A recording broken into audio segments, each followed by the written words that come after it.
ഇന്നത്തെ ഉച്ചയൂണിൻ്റെ വിശേഷങ്ങൾ കണ്ടാലോ. നല്ല ചോറ് വിളമ്പി, പിന്നെ സാമ്പാർ ഇന്നലത്തെയാണ്. സാമ്പാറൊന്നും ഇപ്പം വെച്ചാൽ 2 ദിവസം കൂട്ടിയാലും തീരുന്നില്ല. പിന്നെന്താ, മീൻകറി, അയലക്കറി,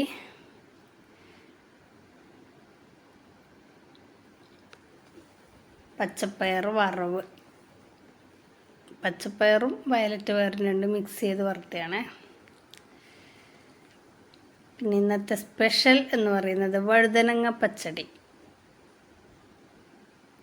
ഒരു വഴുതനങ്ങ ഉണ്ടായിരുന്നു, അത് ചില സമയത്ത് പയറിൻ്റെ കൂടിയിട്ട് വറക്കലാണ്. ഇപ്രാവശ്യം പയറിൻ്റെ കൂടെ ചേർത്താൽ മക്കൾക്കൊന്നും അത്ര ഇഷ്ടമാവുന്നില്ല. അപ്പോൾ പിന്നെ ഇതുകൊണ്ടൊരു പച്ചടി ഉണ്ടാക്കാമെന്ന് വിചാരിച്ചു. പച്ചടി ഉണ്ടാക്കി അടിപൊളിയായിരുന്നു. പിന്നെ പയറുണ്ട്, പയറെന്തായാലും എടുക്കുന്നില്ല, ഇത്രയും കറികൾ മതി. അപ്പോൾ ഇതൊക്കെയാണ് എൻ്റെ ഇന്നത്തെ ഉച്ചയൂണ്. ഇഷ്ടപ്പെട്ടോ എന്ന് പറയണേ. Thank you.